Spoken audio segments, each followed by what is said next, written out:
Volvo's new car in the upper middle class is the S90. We now have a closer look if this car is as good as its competitors.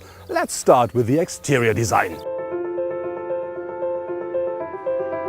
The most important design feature of the new S90 at the front is for sure this slightly curved grille here with its 23 upright bars.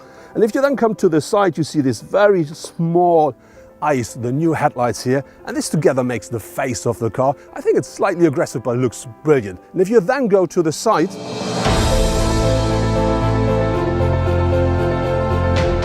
here we find these big wheels. They go up to 20 inch and they give the car a solid stand on the road. The rest of the side, I think, is simple and clear.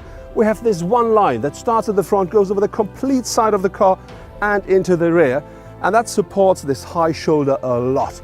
For me, very important is the roof line. It drops here a lot, and this here looks very much like the actual Audi A7 to me.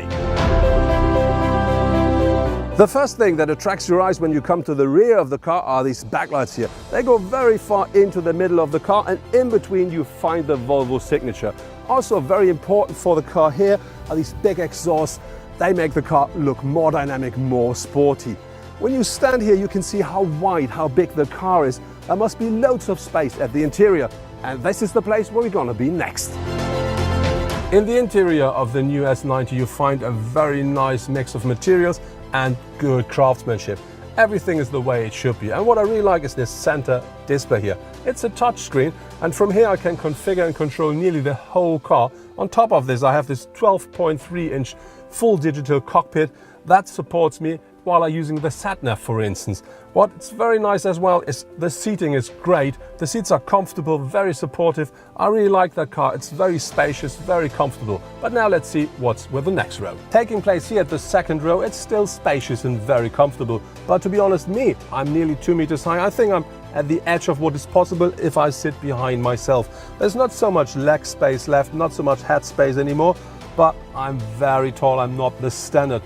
To be honest, the seats are comfortable, very supportive. I really like that space here, but now let's see how the boot is. The maximum boot space of the S90 is 500 liters. That should be enough for everyday use. If you need a lot more, you have to wait for the estate for the V90, because that one offers more than 1,500 liters. But now let's see what's under the bonnet. Volvo offers 5 different engines for their new S90. There are 2 diesel and 2 petrol, and their power range goes from 190 up to 320 brake horsepower. The 2 more powerful versions of these engines have all-wheel drive on board as well. And if you miss real power or 6 cylinders, there is another plug-in hybrid version that offers 407 brake horsepower. For all engines, the 8-speed automatic comes as a standard. But now let's see how our test car drives.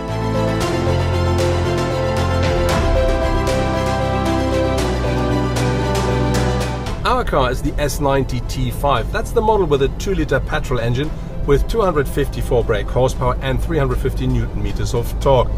Like all the others, we have the 8-speed automatic gearbox on board, and this package works well. The car is easy and nice to drive. The sound level here at the interior is very low. It's a pure pleasure. But if you want to drive a bit more sporty, it sometimes sounds like the engine must work too hard. This is only a 4-cylinder, so I think I miss the 6-cylinder engines. The cure might be the offered plug-in hybrid model, which offers 407 brake horsepower, but I still think if you offer a car like this, you should also offer a 6-cylinder engine as an option.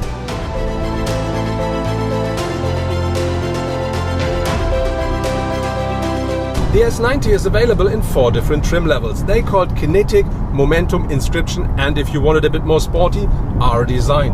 Our car here is out of Inscription, and that means we have the highest level, and so we have nearly everything on board you can ask for. But even if you buy the cheapest version, you will still have loads of technology. For instance, in series they offer a traffic sign recognition, a traffic jam assist, adaptive cruise control, and loads of other technology that make life a lot easier and safer as well. So I think this could be a big advantage if you're looking to the competitors. With the new S90, Volvo offers for the very first time a car that could be a real opponent for cars like the Mercedes E-Class and the BMW 5 Series. It offers plenty of space, modern technology throughout the car, and on top a good range of engines. And if you see the exterior design, it's a real beauty and I quite like it. If this is the recipe for success, we find out quite soon.